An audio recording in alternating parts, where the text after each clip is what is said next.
রাম, তুই এসেছিস আমার কাছে। ওরে, আমার জন্যই তোর বনবাস হয়েছে। আমি তোকে কত কষ্ট দিয়েছি, কত ব্যথা দিয়েছি।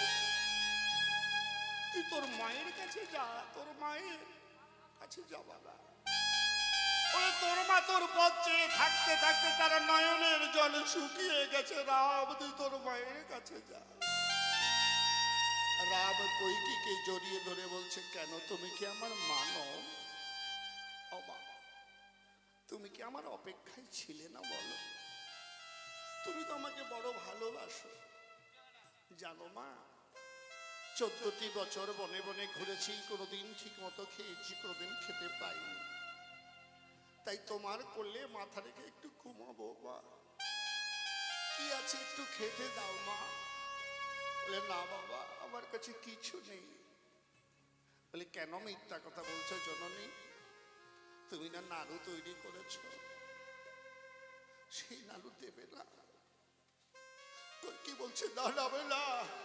ওরে, ওই নাড়ু তোর জন্য নয়, ওই নাড়ু আমি তোর হাতে তুলে দিতে পারবো না। হরিবল হরিবল।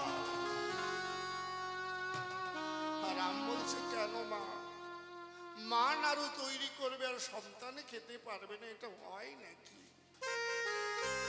লক্ষণ, দাদা, আমার আদেশ।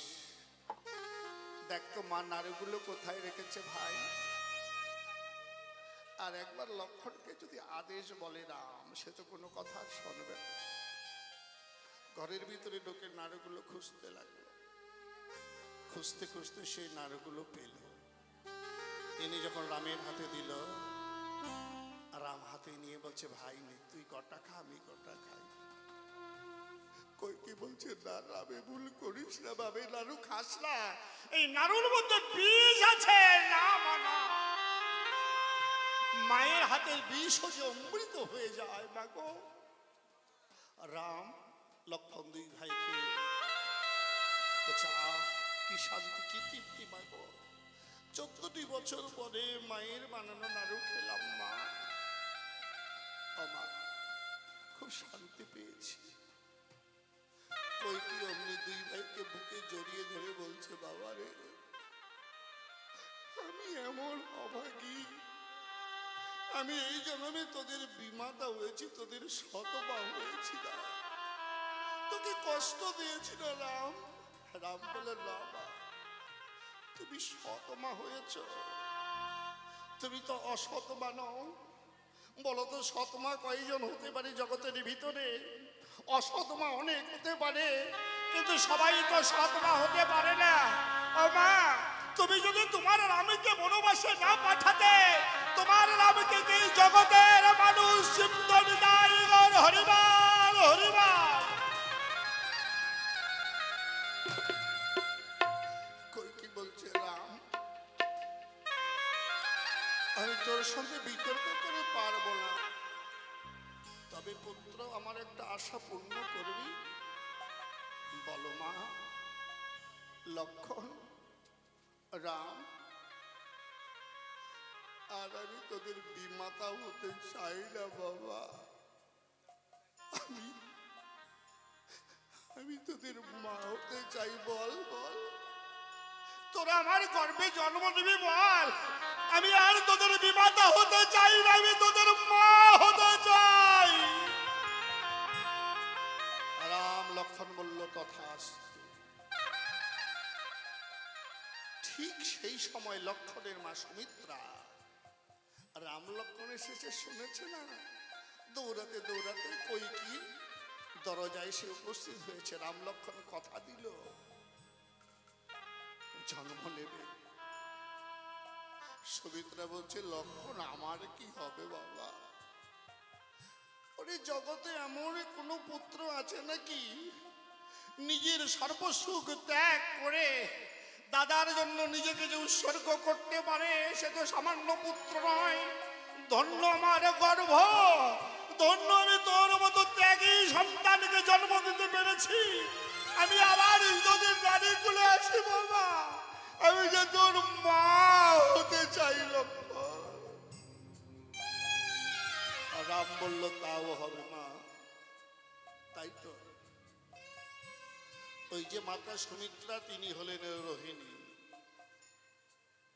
তাই পঞ্চম মাস তোমার গর্ভে, আর পঞ্চম মাস যোগমায়ার কৃপা বলে তাকে কর্ষণ করে নিয়ে গেল মাতা রোহিণীর কাছে। তাই বলরামের আরেক নাম হচ্ছে শঙ্কর্ষণ। অমা,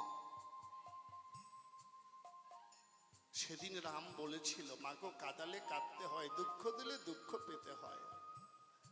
তোমার গর্ভে জন্ম নেব ঠিক মা, কিন্তু তোমার স্তন দুগ্ধ পান করব না। পুত্র হারার যে কি শোক, কি বেদনা সেদিন বুঝবে জননী। সন্তান হারিয়ে গেলে মায়ের কি অবস্থা হয়। তাই কর্মফল তো ভোগ করতেই হবে মা। তোমার দুটি প্রশ্নের উত্তর হয়ে গেছে। এবার 6টি পুত্র মারা গেল কেন? কালনেমি, সুররাজ কালনেমি, তার 6টি পুত্র। কালনেমি যখন মৃত্যু হয়ে গেল, ওই 6টি পুত্র মনে মনে ভাবে, তাই বাবার আর রাজা হওয়ার দরকার নেই, বাবা তখন বুড়ো হয়ে গেছে। অতএব বাবার যা সম্পত্তি আছে আমরা 6 ভাই ভাগ করে নিয়ে আমরা রাজা হতে চাই। তাই গোপনে পিতাকে বন্দি করে 6 ভাই রাজা হল। সেদিন কালনেমি অভিশাপ দিল, ওরে পাপিষ্ঠ নরাধম, মর্তধামে নরলোকে যা করে, একটু সম্পত্তির লোভে, একটু জমির জন্য, একটু অর্থের লোভে পিতা মাতার মাথায় বাড়ি দেয়, ভাইয়ের মাথায় বাড়ি দেয়। আর তোর সুরলোকের মানুষ হয়ে, দেবলোকের অংশ হয়েও এই নরলোকের মতো আচরণ করলে মনে পেলাম তাপ তোদের দিচ্ছ অভিশাপ, তোরা মর্তধামে নরকুলে জন্ম নিবি। যখন অভিশাপ দিল, তারা তো সুরলোকের মানুষ, আমাদের মতো তো নির্বোধ নয়। তারা বুঝতে পারলো আমরা অপরাধ করে পেয়েছি। ভাইয়ে ভাইয়ে বলাবলি করছে, ভাই রে, পিতার অভিশাপ বিফলে যাবে না। আমি শুনেছি মর্তলোকে গেলে নাকি খুব যন্ত্রণা। কেউ বলে ভাই মর্তলোকে গেলে মায়ায় মমতায় আকৃষ্ট মায়া জলে বেরিয়ে ধরে। কেউ বলছে ভাই ওই মর্তলোকে জরা ব্যাধিতে আক্রান্ত হতে হয়।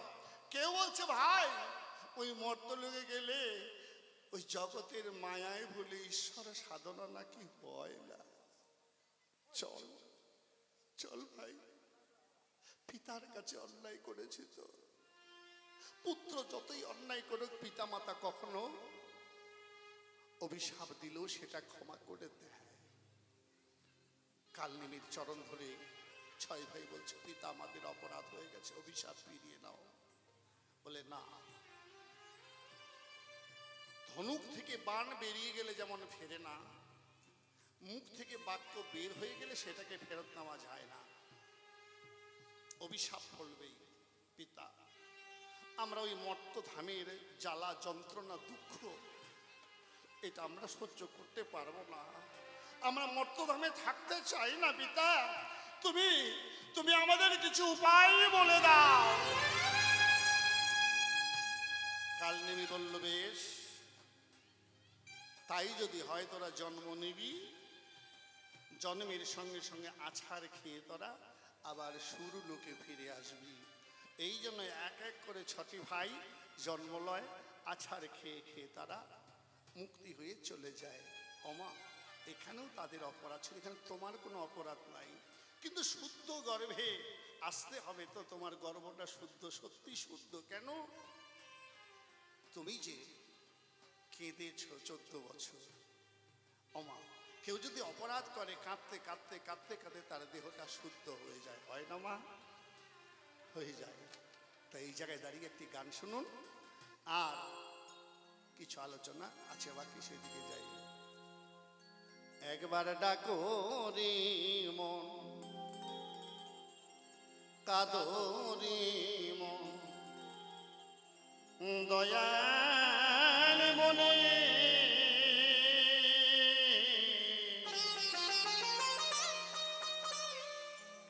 এই পাপী দেহ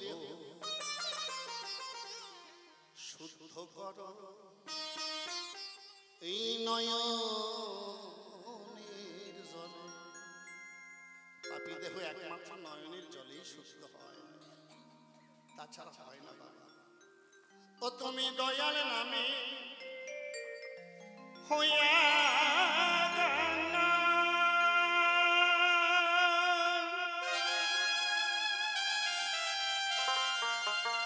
ওরে ডাকো রে মন দয়াল দয়া, ওরে দয়াল নামে হইয়া গঙ্গা, ডাকো রে মন দয়াল দয়া, ওরে দূর হবে তোমার এই ভবের জঞ্জাল।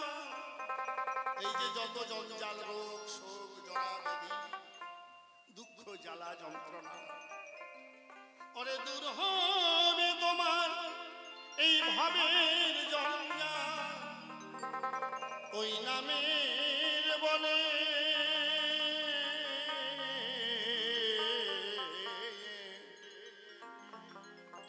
পাপী দেহ শুদ্ধ করো নয়নের জলে। পাপী দেহ শুদ্ধ করো নয়নের জলে। একবারে জয় জয় রাধা গোবিন্দ গিরিহারি প্রেমানন্দে হরিবাল হরিবাল।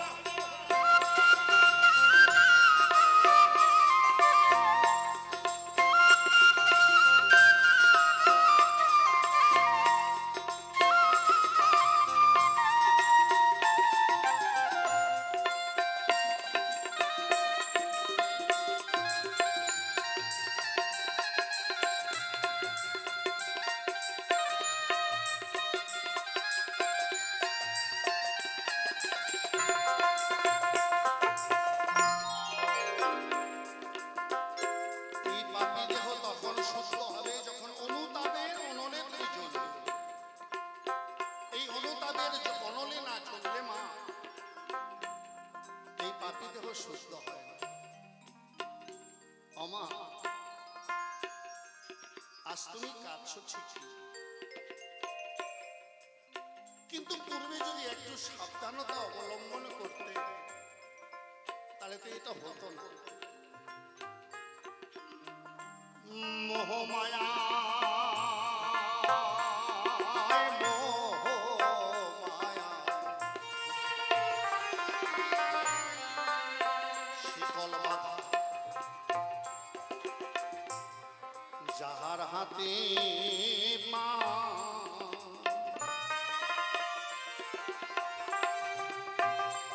ওরে মন গুরুর চরণের ধুলি লাগেল না তার গা।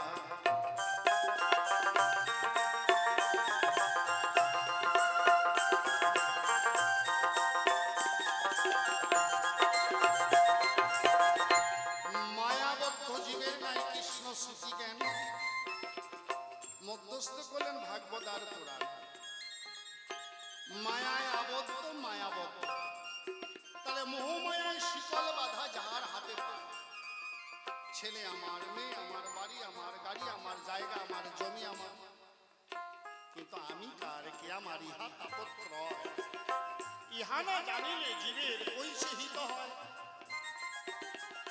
তাই পদকার কলম দিলেন মোহমায়ায় মোহমায়া শিকল বাঁধা যাহার হাতে পা, ওরে মন গুরুর চরণের ধুলি লাগল না তার গা। দূর হয় না তার ভবের অভাব,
শিকল বাঁধা যাহার হাতে পায়, গুরুর চরণের ধুলি লাগলো না তার গায়ে,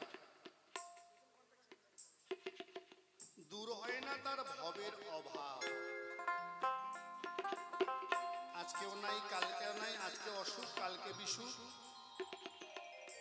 নানা রকম সমস্যা।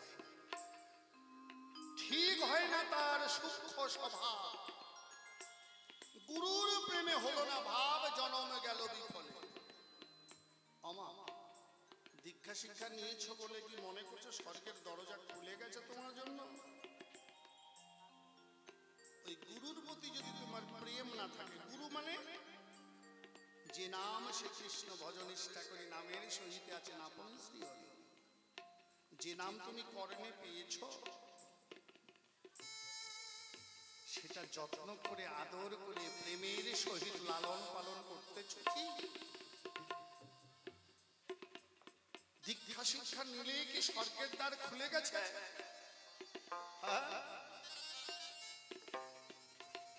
তাই বললো গুরুর প্রেমে হলো না ভাব, জনম তোমার গেল বিফলে। ঠিক হয় না তার সূক্ষ্ম স্বভাব, দূর হয় না তার ভবের অভাব। কার হয় না? যারা করে না। করো হও পাও, করাই হলো পাওয়ার জননী। করলে তো করুণা হবে বাবা। আমি যদি কর্ম না করি কি করুণা হবে? আমি যত বড় গোসাইয়ের কাছে মন্ত্র নেই না কেন, গোসাইকে আমাকে জোর করে ঢোকাই দেবে নাকি? আমি যদি না করি হবে না। আর যাদের হয়েছে, আর গুরুর প্রেমে, আর গুরুর প্রেমে পুরে পুরে যে হইয়াছে ছাই, বলি ভবে কে কোরাবে তারে এমন আগুন, পাগল মনওয়া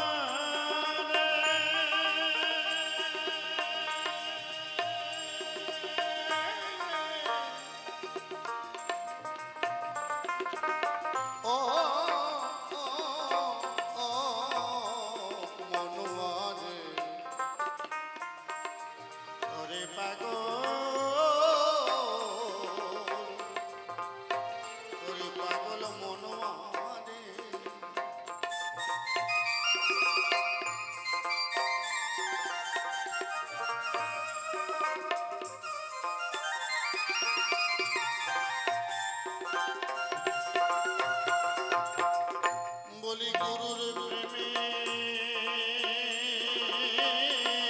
গুরুর প্রেমে পুরে পুরে যে হইয়াছে ছাই, ভবে কে পুরাবে তারে এমন আগুন,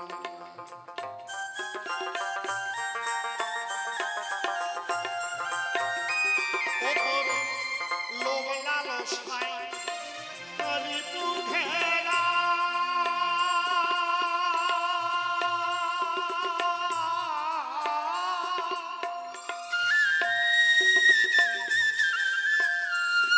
ওরে হলো না গুরুর আগুনে পুরা,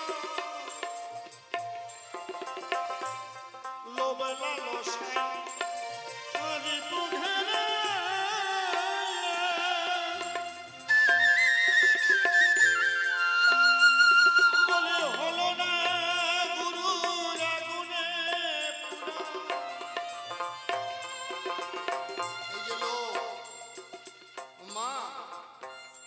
লোকটার জন্য তুমি মরেছো। ওই লালসাটা কোন লালসা? আমি রাজমাতা, কোন লোভ? আমার ছেলে রাজা হবে, আমি রাজমাতা। এই লোভ না করে যদি এই লোভটা করো, ভালো খাবো, ভালো পরবো, এটা লোভ ভালো না। কোনটা লোভ করতে হয়? কোথায় গেলে ভালো হওয়া যায়, কেমন মানুষের সঙ্গ করলে ভালো হতে পারবো, কোথায় গেলে আমায় কৃষ্ণ ভজনের কথা বলে দেবে, কোথায় গেলে আমার সাধন ভজনের পথ দেখিয়ে দেবে? কার কাছে গেলে আমি আমার এই তিতাব জ্বালা থেকে আমি মুক্ত হতে পারবো? এই লোক যার আছে সে ওরা সে যায় আমার গোবিন্দের কাছে নিতাই গৌর হরিবল। আর মা, তুমি লোভ না করে করেছো কি আমার ছেলে রাজা হোক, রাম বনে যাবে, আমি রাজমাতা হব। আজ তাই তোমার এই দশা করা। ওই লোভ লালসা ঋতু ঘেরা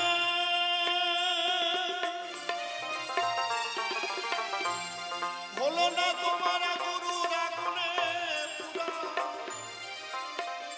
বাউল নদীদের মনে পাহাড়ে ভরা।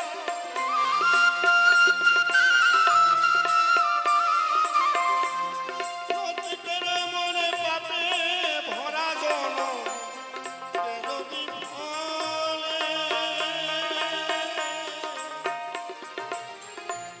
পাপী দেহ শুদ্ধ করো নয়ন নির্জল। মন পাপী দেহ শুদ্ধ করো নয়ন নির্জল। কেনই আমি যশোদার কোলে বাল্য লীলা করি? আমি সকল কথা মাতা তোমায় বলবো এখন বলি।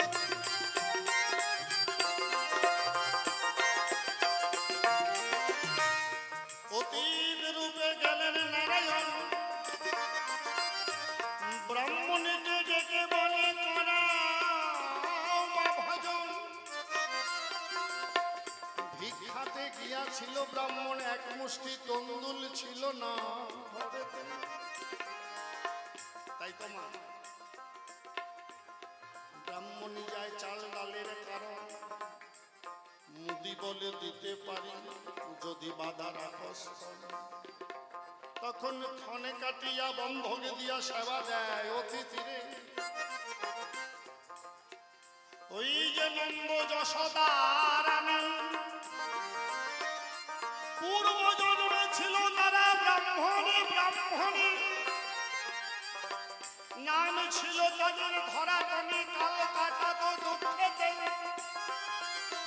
গোলক হতে গোলকের না এলেন ধরাতে। কি আপনারা ধরা আর দ্রোণের কাহিনী জানেন না? শিব নারায়ণ নারদ ভক্ত পরীক্ষা করতে আসে মর্তে। নারদ ঠাকুর তো মানে ঝগড়া লাগানোর গুরু ঠাকুর। শিবের কাছে গিয়ে কয়, জগতে কেউ আর ভোলানাথ তোমার পূজা করে না, সবাই হরি বল করে নাচে গায়, তোমার কেউ একটা দুতরা ফুলও দেয় না, তোমার একটাও ভক্ত নাই। কয় হতেই পারে, আমার ভক্ত নাই মানে আসে দূর, তুমি কইলে হবে না, আমি সর্বমত সবসময় করি।